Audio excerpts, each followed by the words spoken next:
Ça devrait prendre environ une demi-heure pour présenter ça. Je vais parler beaucoup d'une sorte de fibrose pulmonaire spécifique que certains d'entre vous ont déjà peut-être entendu parler ou qui ont la maladie, qui s'appelle la fibrose pulmonaire idiopathique. Vous allez voir où elle se situe, mais ça n'empêche pas les gens de poser des questions sur d'autres maladies qui donnent une fibrose pulmonaire. C'est un peu compliqué, mais il y a plusieurs causes possibles à la fibrose. Puis, vous pouvez même avoir de la fibrose qui n'est pas pulmonaire. Vous pouvez avoir de la fibrose dans le foie, de la fibrose dans le rein. Tout ce que ça veut dire fibrose, c'est cicatrice. Mais il y a une maladie bien précise qui s'appelle la fibrose pulmonaire idiopathique parmi toutes ces fibroses-là. Et il y a des nouveaux médicaments dont un est sur le marché depuis le mois de janvier. Et c'est une des raisons pour lesquelles on entend un peu plus parler de cette maladie-là à cause des avancées dans les médicaments, mais aussi un besoin d'information parce qu'il y a de plus en plus de monde qui ont cette maladie-là ou des gens de leur famille. Donc, la fibrose pulmonaire, c'est une maladie qui ressemble un peu aux saisons. C'est une maladie de l'automne. Pourquoi je dis ça? C'est que ça arrive à l'automne de notre vie. Ça n'arrive pas quand on est enfant, ça n'arrive pas quand on est jeune en fleur de l'âge, mais ça arrive plus tardivement, quand on a 40 ans, 50 ans, un peu plus vieux. Et l'analogie avec l'automne est aussi bonne pour dire c'est une maladie qui touche une partie du poumon, du système respiratoire, qui est également touchée par l'automne, c'est-à-dire les feuilles dans un arbre. C'est l'équivalent des alvéoles dans un poumon. Si vous pensez au système respiratoire, en gros, c'est un arbre. On dit souvent que les forêts sont le poumon de la Terre. C'est tout à fait vrai. Les arbres sont faits de branches et de feuilles. Les branches servent à apporter de la sève, mais ne font pas d'échange d'oxygène, ne font pas d'échange de gaz carbonique. C'est les feuilles qui font l'échange de gaz carbonique puis d'oxygène. Et nous, nos poumons, c'est la même chose. Nos bronches, ils n'apportent pas de la sève, ils apportent de l'air, mais ils ne font pas d'échange gazeux. Pareil comme les branches ne font pas d'échange gazeux. Et ce qui fait les échanges gazeux, c'est nos feuilles. Et nos feuilles, dans les poumons, on ne les appelle pas des feuilles, on les appelle des alvéoles. Donc, c'est une maladie, la fibrose pulmonaire, c'est une maladie qui affecte la partie qui fait les échanges gazeux, l'équivalent des feuilles dans un arbre, qu'on appelle les alvéoles. Et cette fibrose, cette cicatrisation-là dans les alvéoles peut être provoquée par une multitude de causes. Et j'en ai mis ici juste un petit peu, je vais passer la liste rapidement, mais vous avez des fibroses ou des cicatrices des alvéoles qui peuvent survenir suite à des causes très bien connues. J'en donne quelques exemples. Si vous êtes malade aux soins intensifs, puis on vous donne beaucoup d'oxygène, 100% d'oxygène, 24 heures sur 24 pendant plusieurs semaines, éventuellement, l'oxygène va causer des dommages. On voit beaucoup ça chez les nouveau-nés. Les prématurés qui reçoivent beaucoup d'oxygène peuvent avoir des dommages aux poumons causés par l'oxygène, peuvent développer des cicatrices. Maintenant, parce qu'ils sont jeunes, les nouveau-nés, souvent, il va y avoir un petit peu de régénération qui va se faire une réparation, puis ils resteront avec des séquelles, mais peut-être moins pire que quelqu'un qui est plus âgé, qui a moins de capacité de régénérer. Des gaz toxiques, l'irradiation. Une femme qui a un cancer du sein, qui reçoit beaucoup de traitements pour le cancer du sein avec la radiothérapie. Le poumon est juste en dessous du sein, donc il peut avoir des dommages au poumon et ça peut donner des cicatrices qui vont ressembler à de la fibrose pulmonaire. Maintenant, la différence, c'est que ça va être localisé à l'endroit qui a été touché par la radiothérapie. Ce ne sera pas tous les deux poumons qui vont être atteints. Certains médicaments de chimiothérapie sont toxiques pour le cancer, mais sont également toxiques pour le corps, puis le poumon fait partie des organes qui parfois sont touchés, particulièrement pour le lymphome. Il y a certains médicaments comme la bléomycine qui donnent la fibrose pulmonaire. Il y a des poussières inorganiques. Le plus célèbre au Québec, c'est l'amiante. Vous avez tous entendu parler de la ville pas loin de chez moi qui s'appelle Asbestos, Thetford Mines. C'est des mines d'amiante. Alors, les travailleurs de la mine d'amiante des années 50, 60 étaient dans des conditions qui n'étaient pas idéales. Ils respiraient beaucoup de poussière d'amiante et ont développé plus tard, 30 ans plus tard, de l'amiantose. L'amiantose, c'est tout simplement une cicatrisation des poumons, mais causée par la fibre d'amiante qui était toxique. Les poumons du fermier, peut-être vous avez déjà entendu parler de ce mot-là, le poumon du fermier, c'est quoi? c'est une allergie qu'on a aux moisissures qu'il y a dans le foin. Quand le fermier rentre son foin, il a bien de la difficulté à rentrer son foin sec, surtout si vous regardez la température qu'on a de ce temps-ci. Donc, lui, il faut qu'il coupe son foin. S'il pleut tout le temps, le foin rentre dans la grange puis il est mouillé. Puis à ce moment-là, il peut chauffer. Quand il chauffe, il va avoir des champignons, une petite poussière blanche. Puis au printemps, quand il vient pour prendre son foin, la poussière blanche, ça revole dans la grange. Il respire ça, puis il fait une réaction allergique aux moisissures. Puis la réaction est sévère, puis il va éventuellement faire une fibrose pulmonaire. Certaines infections, des gens qui ont déjà fait des infections graves, peuvent avoir des cicatrices sur leurs poumons. Alors ça, c'est toutes des causes qui sont connues. Maintenant, il y a une autre très grande liste. Déjà, quelques-uns de vous m'avez parlé d'une maladie qui s'appelle la sarcoïdose, une maladie auto-immunitaire dont la cause n'est pas connue, qui peut finir par donner de la fibrose dans les poumons surtout, mais peut même donner de la fibrose dans tous les autres organes, le foie, les reins, un peu partout. Certaines formes d'arthrite, l'arthrite rhumatoïde, qui déforme les jointures, peut s'attaquer aux poumons. On ne connaît pas la cause de l'arthrite. On sait que c'est une maladie du système immunitaire qui se tourne contre nous autres. Et ça peut se tourner sur les jointures, puis aussi contre les poumons. Fait qu'on peut faire de la fibrose quand on a de l'arthrite. Puis ça, c'est toutes des lettres, c'est de la soupe alphabet. C'est des abréviations pour plusieurs formes de fibrose pulmonaire dont on ne connaît pas la cause, qu'on appelle des myopathies idiopathiques. Il y en a une particulièrement qui s'appelle la fibrose pulmonaire idiopathique, je vais vous mentionner plus tard. Beaucoup plus rarement, il y a des fibroses pulmonaires qui sont associées à des gènes très spécifiques, des mutations sur des gènes. Ça, c'est des gens qui ont de l'albinisme, sont albinos et qui ont un problème très, très rare d'un gène. Les protéines surfactants. Le surfactant est une protéine essentielle pour que les poumons soient bien gonflés à la naissance et certaines mutations de cette protéine-là peuvent donner de la fibrose, parfois chez les enfants, puis ça peut même être chez plusieurs membres d'une même famille. Mais les formes familiales et génétiques de ces maladies-là sont beaucoup plus rares que les formes sporadiques. Okay? Donc, il ne faut pas trop s'inquiéter si quelqu'un de notre famille fait de la fibrose. On n'est pas à haut risque d'en faire. Mais il y a un petit peu plus de risques. Et c'est important, je pense, de le dire aux membres de la famille, surtout les plus jeunes, que c'est important qu'ils évitent certaines choses comme l'exposition à des métiers où il y a des poussières dangereuses, faire attention s'ils sont fermiers et surtout pas fumer non plus parce que la cigarette augmente les risques de fibrose. Donc celle-là, je vais passer rapidement. C'est les noms des différentes maladies dans la soupe alphabet, qui n'est pas important. Mais c'est pour vous dire qu'il y a beaucoup de fibrose, de maladies interstitielles du poumon, donc les alvéoles ou les feuilles, dont on ne connaît pas les causes exactes, qui ont tous un nom, que votre médecin peut identifier selon une biopsie ou selon un CT scan du thorax. Puis la plus fréquente, c'est ce qu'on appelle la fibrose pulmonaire idiopathique, la première à gauche. Puis je vais me concentrer un petit peu sur celle-là, mais je vais répondre aux questions concernant les autres si vous en avez à la fin. La fibrose pulmonaire idiopathique, c'est une maladie qui n'est pas aussi fréquente que l'emphysème. Donc, on entend beaucoup moins parler de la fibrose pulmonaire. Ça touche environ 20 personnes sur 100 000 de population. Donc, si on fait un calcul rapide à Montréal, il y a peut-être 200 personnes à Montréal qui ont de la fibrose pulmonaire idiopathique, en tout, là. Peut-être un petit peu plus. Une maladie qui commence après la quarantaine.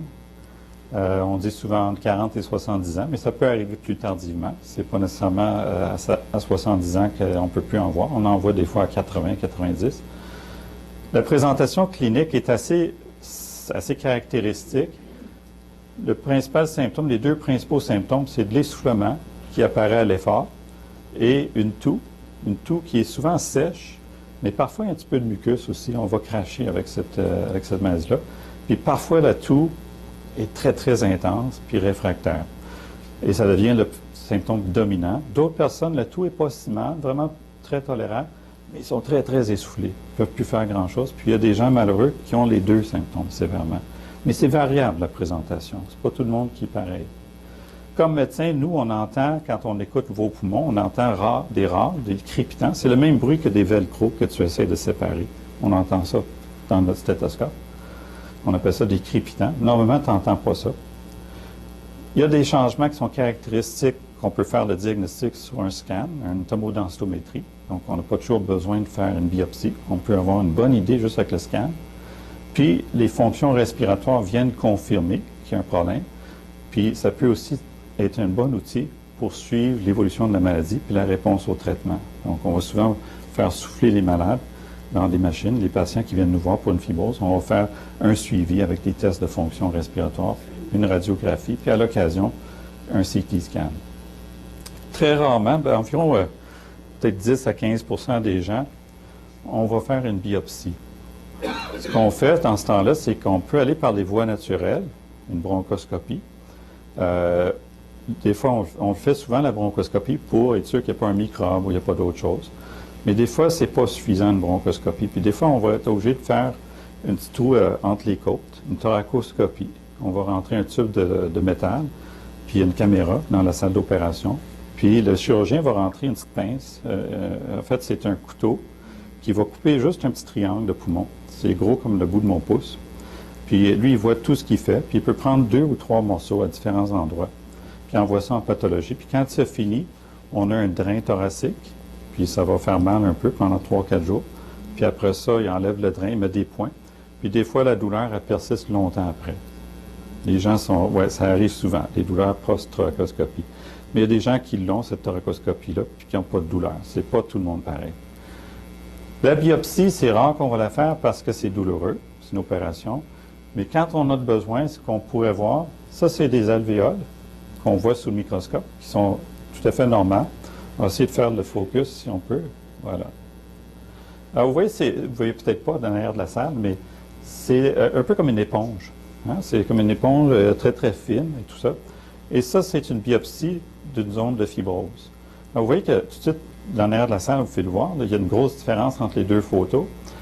Il y a encore des alvéoles qui ont une paroi très mince, puis qui sont d'aspect normal ici. Il y en a un petit peu moins d'alvéoles. Ici, il y en a beaucoup d'alvéoles. Là, il y en a moins. Donc, il y a une destruction des alvéoles. Puis, vous voyez une deuxième chose, en mauve, vous voyez qu'il y a du collagène qui se dépose. En fait, le corps est en train d'essayer de réparer les dommages, ce qu'on appelle des cicatrices. Donc, il y a des dommages et des cicatrices. Cette personne-là peut encore respirer parce qu'il y a encore des membranes pour faire l'échange d'oxygène et de gaz carbonique, mais ça devient plus difficile parce qu'il y a moins de surface pour faire les échanges. Et l'autre chose, c'est que les fibres de collagène vont tirer. Ça va rapetisser le poumon. Le poumon devient plus rigide et a tendance à se fermer. Donc, quand on prend une respiration, on dirait qu'il y a moins d'air qui rentre. Donc, on trouve ça plus difficile. Et ce changement aussi de l'architecture, ça chatouille à l'intérieur. Mais au lieu de se gratter, ce qu'on fait, c'est qu'on tousse. C'est une façon de se gratter par l'intérieur, si on veut. Donc, tous ces changements-là provoquent l'essoufflement et une toux.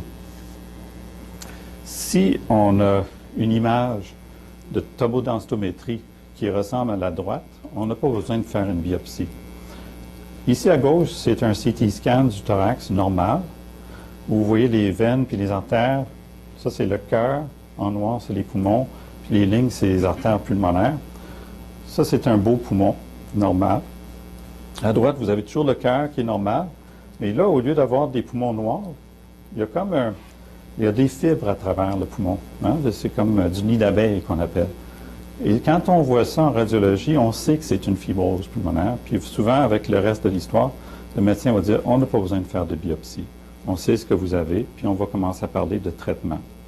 Okay? Fait que c'est pour ça qu'on fait moins en moins de biopsies, parce que nos appareils de tomodensitométrie sont meilleurs qu'ils ont déjà été. Mais si ce n'est pas aussi clair que ça, votre médecin va peut-être dire, vous devriez avoir une biopsie, parce que vous avez peut-être une forme de maladie qui répondrait à d'autres choses, puis on ne vous donnerait pas ce médicament-là si on ne sait pas par la biopsie. Donc, des fois, le médecin va dire, oui, allez-y faire une biopsie, mais pas toujours. Test de fonction, on mesure les volumes pulmonaires, sont souvent réduits à cause de la fibrose. On va mesurer la courbe débit-volume, mais ça, c'est souvent pas très parlant.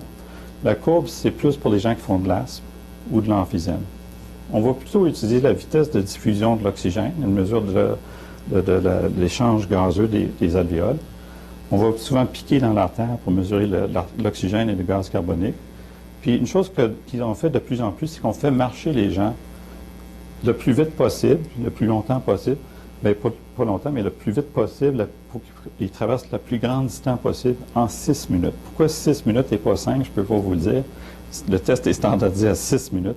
Fait qu'on vous dit marcher, puis essayez de faire la plus grande distance que vous pouvez, puis on vous dit quand le 6 minutes est fini, puis on dit combien de mètres que vous avez fait. Et c'est très, très fiable d'une fois à l'autre. On peut voir si une personne s'améliore, reste stable ou se détériore. Donc, avec cet ensemble-là de tests, on est capable de suivre l'évolution de la maladie.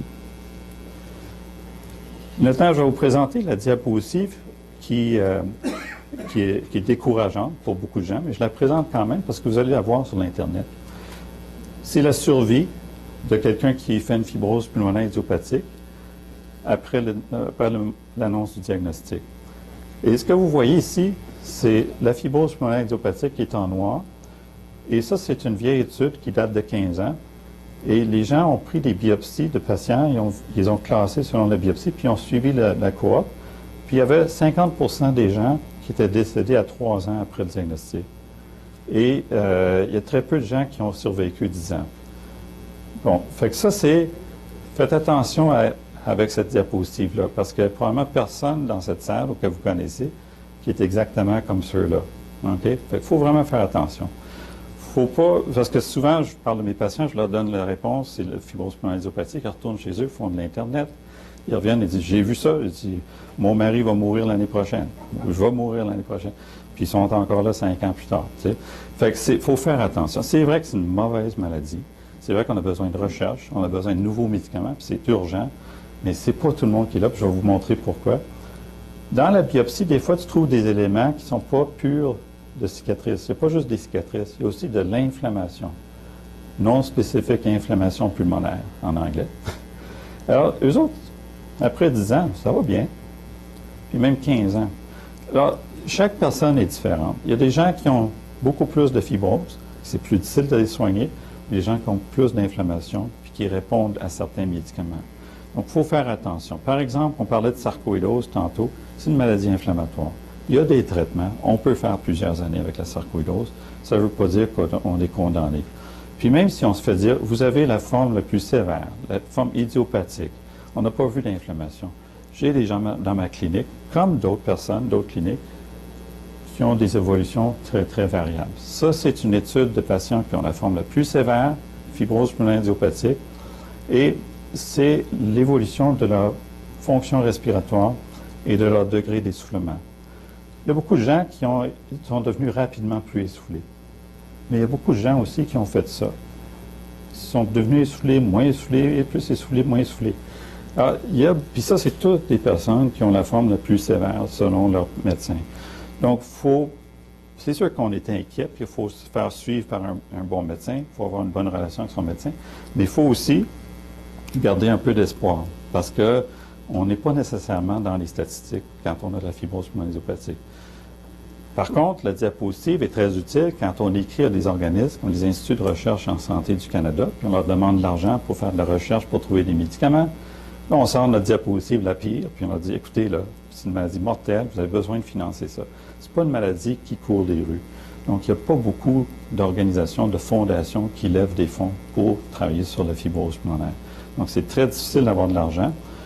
Aujourd'hui, on est chanceux, il commence à avoir des compagnies pharmaceutiques qui s'intéressent à la fibrose pulmonaire parce qu'ils peuvent faire un petit peu d'argent avec des nouveaux médicaments. Mais tant mieux s'il y a des nouveaux joueurs.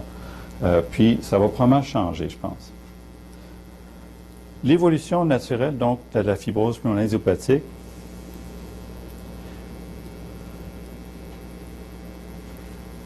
elle est très variable. J'ai des gens dans ma clinique qui partent ici puis qui sont très bien plusieurs années plus tard, qui sont très stables. J'ai des gens que je vois 3 mois plus tard puis sont très, très mal en point, puis j'ai besoin de référer tout de suite pour une greffe pulmonaire. J'ai les deux extrêmes.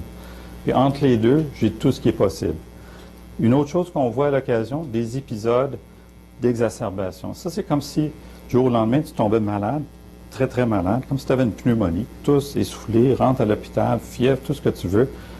Puis, le médecin ne trouve pas de bactéries, ne trouve rien. C'est probablement parce qu'il y a une exacerbation aiguë. Puis, souvent, on va le traiter avec des antibiotiques, même si on ne trouve pas de bactéries. Puis, on va ajouter de la cortisone. Puis, souvent, les gens sortent de l'hôpital et sont rétablis. puis ils retrouvent leur cours après. Mais des fois, ils ont perdu un petit peu de capacité pendant l'hospitalisation. Alors, il y a plusieurs évolutions qui sont possibles. Puis les gens, des fois, qui sont très bien, qui ont un incident imprévu, un caillot, une embolie pulmonaire, un infarctus, puis on peut décéder même si on était très bien. Tandis que si on est très malade, on n'a pas cet épisode-là, puis on continue à survivre. Donc, beaucoup de variabilité dans l'évolution.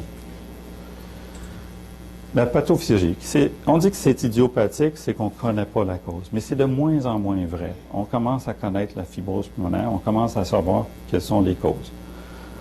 Il y a une fragilité qui est dans nos gènes. Au moment où on est conçu, 9 mois avant qu'on naisse, on est programmé.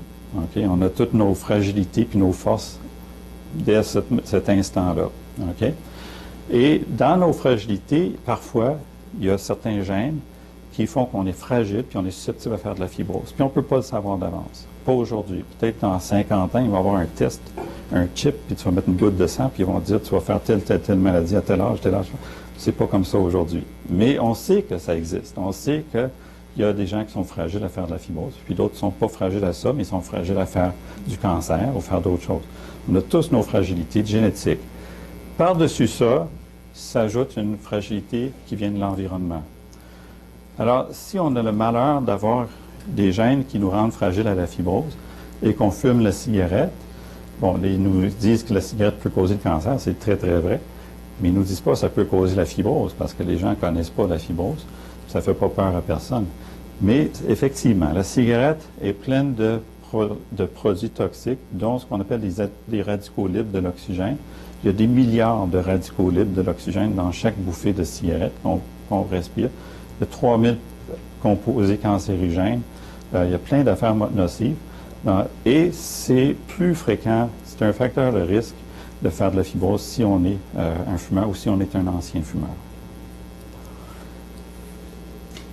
Bon, qu'est-ce qui se passe dans le poumon quand le médecin descend un bronchoscope et s'en va chercher les cellules? Qu'est-ce que les cellules font dans ce poumon-là pour donner de la fibrose? Une des choses que moi, sur lesquelles j'avais travaillé quand j'étais jeune étudiant en pneumologie aux États-Unis, on faisait ça, on allait chercher des cellules dans le poumon, puis on les regardait au microscope, puis on regardait qu'est-ce qu'ils faisaient. Puis une des choses qu'on a découvert, c'est que les cellules inflammatoires produisent beaucoup d'oxydants. Ils produisent du peroxyde d'hydrogène. Ça, c'est du peroxyde, pareil qu'on met sur une blessure. Puis ils produisent aussi de l'eau de Javel. L'eau de Javel, pareil qu'on prend pour nettoyer un comptoir. On veut désinfecter. Le poumon lui-même a des cellules qui sont spécialisées pour produire des globules blancs. Ils ne sont pas supposés de produire ça à moins qu'il y ait une bactérie ou une infection. Puis ils produisent ça spontanément dans la fibrose pulmonaire. Donc, il y a une grosse charge d'oxydants. Et plus il y a de grosses charges d'oxydants, plus la maladie semble être agressive. Donc, on sait qu'il y a un stress, un excès de radicaux libres, d'oxydation dans le poumon. Pareil comme une voiture qui va rouiller. Hein? C'est de l'oxydation de la rouille. Le poumon, lui aussi, est fragile à ça. Puis, c'est causé par des globules blancs qui produisent beaucoup trop de peroxyde et d'eau de Javel. Malheureusement, les gens qui ont la fibrose pulmonaire ont un deuxième défaut. Et là, je vous avais parlé des fumeurs de cigarettes. Fumeurs de cigarettes qui ne sont pas malades, ça, c'est les fumeurs de cigarettes qui ont 25 ans, donc ne sont pas encore malades. Donc, on avait été chercher leurs cellules. Eux autres, ils produisaient beaucoup, beaucoup d'oxydants. Mais quand on mesurait leur antioxydants, donc qu'est-ce qui les protège contre l'oxydation, ils avaient 2 fois plus d'antioxydants que les non-fumeurs. Autre mot, quand tu es jeune puis tu fumes la cigarette, ton corps te protège. Alors, on est bien fait. On a une insulte, puis on monte nos défenses, puis on se protège. Mais à un moment donné, quand tu vieillis, 40, 50, 60 ans, tu es moins capable de te défendre. Puis à un moment donné, quand tu as une maladie, puis la fibrose s'installe, la fibrose va faire en sorte que là, non seulement tu n'es plus capable de monter ta défense, mais ta fibrose va diminuer tes antioxydants. Et il y a un gros déficit d'antioxydants dans les poumons de gens qui font de la fibrose. Et ça c'est une autre étude qu'on avait faite il y a plusieurs années, puis qui a été reproduite par plusieurs autres équipes. Fait que ce qu'on sait maintenant, les gens qui font de la fibrose ont un excès d'oxydants dans leur poumon, puis n'ont pas assez d'antioxydants dans leur tissu pulmonaire. Alors, qu'est-ce qu'on peut faire? Une chose évidente que vous pouvez faire, c'est si vous ne le faites pas déjà, c'est de changer votre diète pour augmenter beaucoup votre apport de légumes et de fruits Puis les fruits et les légumes sont très riches en antioxydants. Donc, brocoli, tous les légumes qui ont plein de couleurs, c'est vraiment très, très bien. Le docteur Béliveau, il a écrit des livres là-dessus pour le cancer, mais tout ce qu'il met dans son livre, là, c'est bon pour la fibrose. OK? Fait qu'il faut vraiment, si vous ne le faites pas déjà, transformer votre diète en diète santé riche en antioxydants. Ça, c'est une chose que vous pouvez faire. Ça va être bon pour l'ensemble de votre santé, mais ça va être bon aussi pour votre fibrose spécifiquement. Qu'est-ce qui est vraiment qui nous excite comme chercheurs depuis 1 an? C'est qu'il y a une découverte majeure en fibrose pulmonaire. C'est que les chercheurs aux États-Unis ont découvert un gène particulier qui s'appelle le gène de la mucine. C'est la protéine qui est dans le mucus. Tu sais, le mucus, ou la salive, c'est visqueux. Ce qui donne la viscosité, c'est une protéine qui s'appelle la mucine. Il y a un petit nom qui s'appelle le MOX5B, c'est le nom de son gène. Ils ont découvert que, puis c'est quoi de la mucine? Bien, premièrement, c'est une protéine qui est faite comme une brosse à bouteille. Okay? C'est la partie avec la protéine est ici dans la boue de métal, puis il y a plein de sucre autour de ça. Ça, c'est une protéine particulière qu'on a dans le mucus pour aider à attraper les poussières, puis attraper les bactéries, puis les remonter, puis les cracher, les sortir. Ça nous protège, les poumons. Puis c'est supposé être la mucine dans les bronches. Okay? Ce qu'ils ont découvert, c'est que les gens qui ont une facilité à produire de la mucine, qui ont un polymorphisme, pas une mutation, mais une gène différent qui fait qu'ils produisent beaucoup de mucine, ces gens-là, ce qui comprend environ 10 de la population normale, ont 22 fois plus de risque de faire une fibrose pulmonaire. Donc, ceux qui font de la fibrose pulmonaire idiopathique, il y a beaucoup de ces gens-là qui ont un gène qui produit beaucoup de mucine. Puis cette mucine-là, elle est tout à fait protectrice, puis c'est une bonne protéine à avoir dans les bronches. Mais le problème, c'est que quand on fume la cigarette, ou on travaille dans les mines d'amiante, ou on a eu de la chimiothérapie ou d'autres choses, puis qu'on a une facilité à produire du mucus, de la mucine, on se met à en produire pas juste dans les bronches. On se met à en produire dans les alvéoles, OK, dans nos feuilles. Pas supposé être là.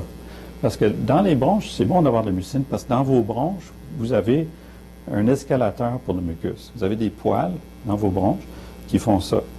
Ils ramassent le mucus, puis les bactéries, tout ça, puis ils amènent ça à la gorge. Ils font ça des millions de fois par heure. OK? Fait que tout le mucus qui est dans les bronches remonte. Dans les alvéoles, il n'y en a pas de cils. Fait que s'il y a du mucus qui s'accumule dans les alvéoles, ça devient un problème. Normalement, l'air qu'on respire dans notre alvéole, qui est en bleu, va servir à prendre l'oxygène, puis la mettre dans le sang, pour que le sang veineux devienne artériel. Le manque d'oxygène est comblé, l'oxygène passe à travers l'alvéole, puis là, on a de l'oxygène qui peut aller dans notre corps.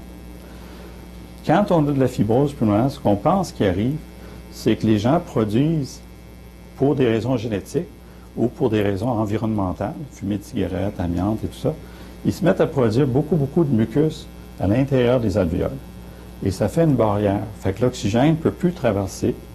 Puis l'oxygène, à ce moment-là, ne peut pas aller oxygéner les alvéoles. Puis les alvéoles ont des dommages.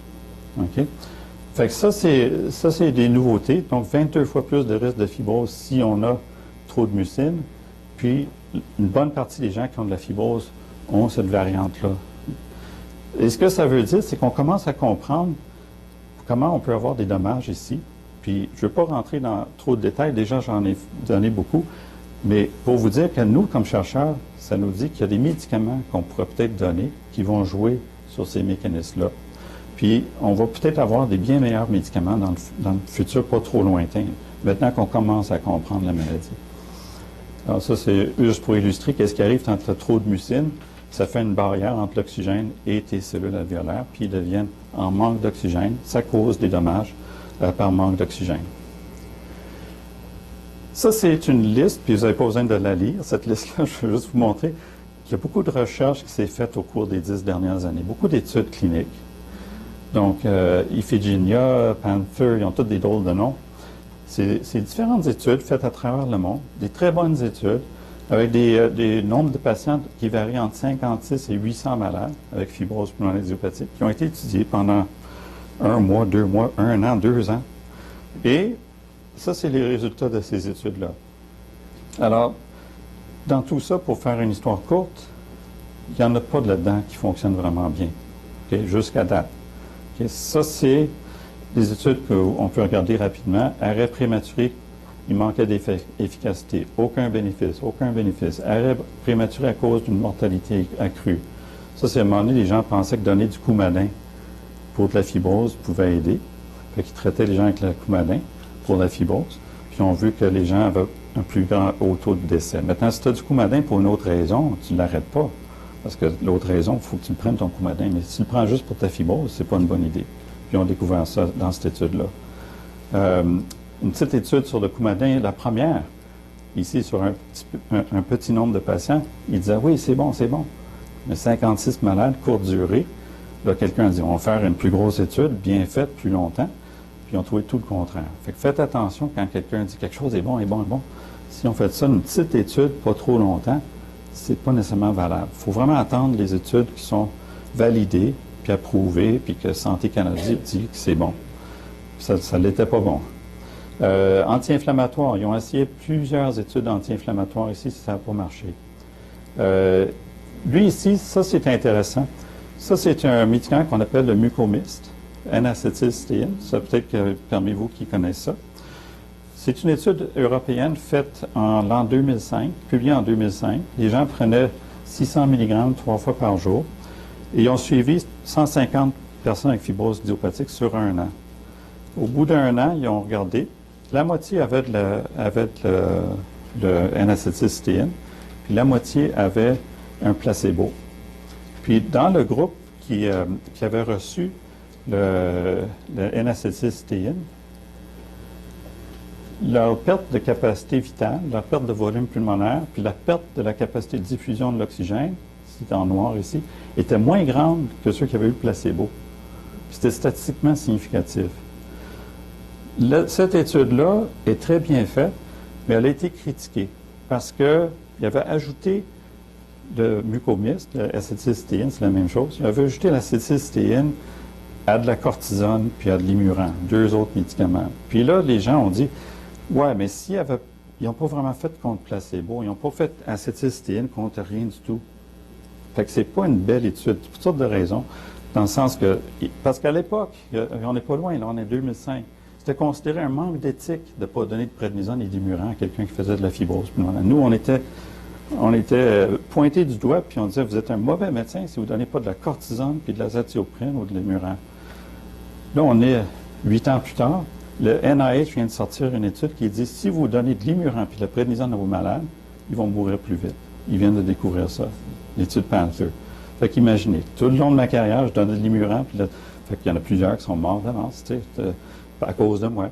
Puis à cause, pas juste moi, tous les pneumologues qui faisaient ça. Fait que cette étude-là est critiquée parce qu'ils recevaient peut-être un bon médicament, mais en même temps que quelque chose qui faisait mourir les gens plus vite. Fait que là, les gens disent, est-ce que ça aidait la fibrose ou ça faisait juste contrer les effets secondaires néfastes des autres traitements? Puis on ne sait pas. C'est pas très toxique, l'acétylcystéine. Et moi, c'est un antioxydant, l'acétylcystéine. Moi, je suis convaincu que ça peut avoir une certaine place en fibrose pulmonaire. Fait que je continue à le donner à mes patients. Maintenant, il y a une étude qui est faite contre placebo qui va sortir dans un an, l'année prochaine, 2014. On va le savoir si c'est bon ou si c'est pas bon. Mais en attendant, moi, je vous encourage à bien manger une diète riche en antioxydants. Puis si votre médecin veut que vous essayiez l'acétylcystéine, c'est une bonne idée, à mon avis, sans avoir une recommandation très forte. OK? Puis, le problème, c'est un liquide qu'on a, puis on n'a pas de comprimés qui sont payés par la RAMQ, puis c'est un problème d'approvisionnement. Très difficile, le pharmacien est en rupture de stock, souvent, puis ça coûte une fortune. Fait qu'il vous change le prix, puis plus ça va, plus ça coûte cher. Donc, il y a des problèmes avec l'acétylcystéine. J'ai hâte de savoir si ça marche vraiment avec la nouvelle étude. Mais en attendant, ceux qui sont prêts à le faire, qui ont les moyens, je les encourage à le continuer, tout en mangeant une diète riche en antioxydants. Si on arrive maintenant au seul médicament approuvé pour traiter la fibrose pulmonaire par Santé Canada, c'est un médicament qui s'appelle Esbriet, ou le nom scientifique pyrphénidone. Il a été étudié dans deux études, deux grosses études, 779 malades en tout, donc deux études, 400 puis 344 malades dans chaque étude, sur une période de 72 semaines, donc plus qu'un an, contre placebo, différentes doses dans la première étude, la plus forte dose contre placebo dans la deuxième étude. Et il y avait tous les deux le même paramètre qui était étudié, c'est-à-dire la capacité vitale. Et ils ont aussi étudié la marche de 6 minutes, combien de distance que les gens pouvaient faire. Puis, ils ont regardé plusieurs paramètres. Et ce qu'ils ont trouvé, c'est que c'est mi-figue, mi-raisin. Ce qu'ils ont trouvé, dans l'étude 004, où il y avait 2 groupes de dosage plus un placebo, ça c'est la variation, la détérioration de la fonction respiratoire, de 0 à 14 % de perte de fonction respiratoire sur un peu plus qu'un an. Si on prenait rien, on prenait le placebo, c'était la ligne verte. Ça, c'était le pire scénario. Si on prenait la plus forte dose d'Esbriet, on perdait de la capacité vitale, mais moins rapidement que le placebo. Et à 72 semaines, cette différence-là est statistiquement significative, qui est très, très significative. Mais ça n'arrête pas la maladie. C'est pas ça. Ce qu'on aimerait, nous autres, c'est avoir quelque chose comme ça. Okay? Mais c'est quand même mieux que ça. Okay? Ça fait que la forte dose d'Esbriet dans la première étude, encourageante. On dit que c'est mieux que rien.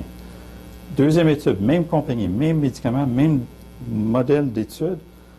Qu'est-ce qu'ils trouvent? Le placebo, il descend moins bien, moins vite que dans la première étude. Regardez cette ligne-là, puis comparez-la à celle-là. La ligne rouge est identique. Le médicament fait la même chose, mais les placebos, tout d'un coup, ils ne se comportent pas de la même façon. Pourquoi? Parce qu'ils ont juste une pilule de sucre. La pilule de sucre n'est pas supposée rien faire. C'est ça la difficulté de faire des études cliniques, c'est que les maladies et les groupes de cohortes de patients qu'on étudie ne sont pas toujours pareils. Et là, dans cette étude-là, à 72 semaines, il n'y avait pas de différence significative entre les deux. Il y avait une grosse différence à 48 semaines, 36 semaines. Grosse différence. Favorise le médicament.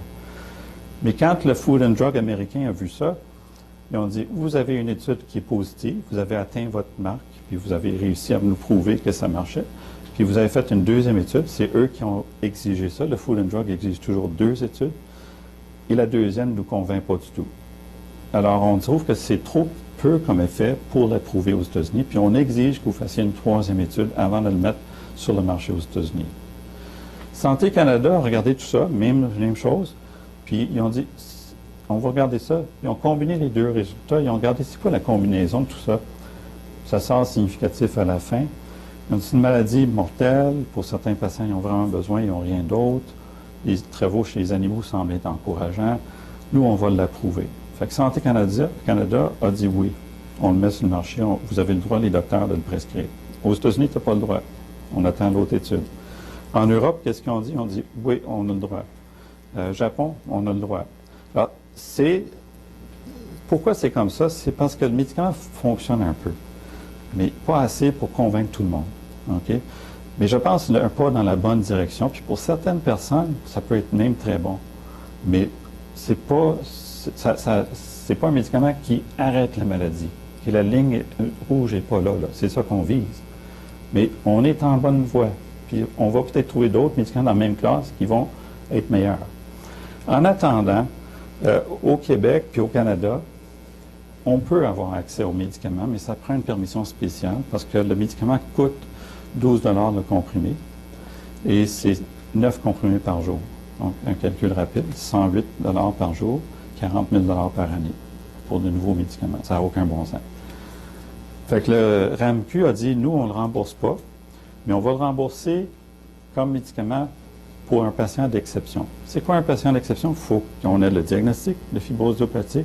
Il faut que le patient soit léger à modéré selon les critères, comme dans l'étude. Puis, il faut qu'on dise qu'on a essayé d'autres choses, ça n'a pas marché. Mais ça, c'est pas compliqué. Il n'y a pas beaucoup de choses qui marchent vraiment bien. Fait que si on a le remboursement, puis c'est possible de l'avoir, votre médecin peut l'avoir si vous rencontrez ces critères-là. Ce que ça veut dire, c'est de prendre au début un médicament par jour, 3 fois par jour. Vous montez à 2e semaine à 2-3 fois, puis la dose finale, c'est 3 pilules 3 fois par jour. À long terme, on ne peut pas vous dire quand arrêter. Assez bien toléré, c'est comme médicament. mais quand même pas sans aucun effet secondaire. Ça, c'est les effets secondaires comparés au groupe placebo. Dès que tu donnes quelque chose, il va y avoir des effets secondaires, mais ils ne sont pas toujours reliés au médicament. Fait qu'un placebo va donner des nausées, va donner des maux de tête, tout ça. Fait qu'il faut vraiment comparer le médicament par rapport au placebo. Puis on voit qu'il y avait plus de troubles digestifs, donc 2 à 3 fois plus de nausées, un petit peu plus de fatigue. La dyspepsie, c'est la difficulté à digérer. Donc, 3 ou 4 fois plus de difficulté à digérer. Pas beaucoup plus de vomissements, de perte de poids, mais un petit peu plus. Fait que des troubles digestifs. Et l'autre chose qui est importante, environ 10 fois plus de photosensibilisation. Alors là, vous pouvez dire, mais c'est pas grave, on se met de la crème et des chapeaux, puis ça finit là. Pas tout à fait vrai. La photosensibilisation, quand tu l'as, là, c'est un coup de soleil sévère, pas à peu près. C'est des cloches d'eau, c'est partout sur ton corps. Puis, il faut vraiment... Les gens, c'est pas tout le monde, là, c'est 12 il y en a très peu. Mais le 12 ils l'ont fort. Alors, il faut vraiment faire attention là, quand on prend l'esbriette pour ne pas s'exposer au soleil sans protection. Maintenant, ce n'est pas une raison de ne pas le donner, mais il faut être conscient que ça peut donner ces troubles-là. Puis là, ce qu'on recommande, c'est de baisser la dose, puis de recommencer, puis se crémer, puis faire attention, peut-être changer un peu l'alimentation pour ne pas avoir trop de nausées. Et donc, c'est faisable. C'est un médicament qui donne, pour certaines personnes, des bons résultats, qui est bien toléré par la majorité, mais c'est pas parfait non plus comme médicament, puis c'est beaucoup, beaucoup trop cher. Okay? On ne peut pas penser que si le médicament, chaque nouveau médicament sort, puis 40 000 par année, on va faire faillite, ça ne sera pas long.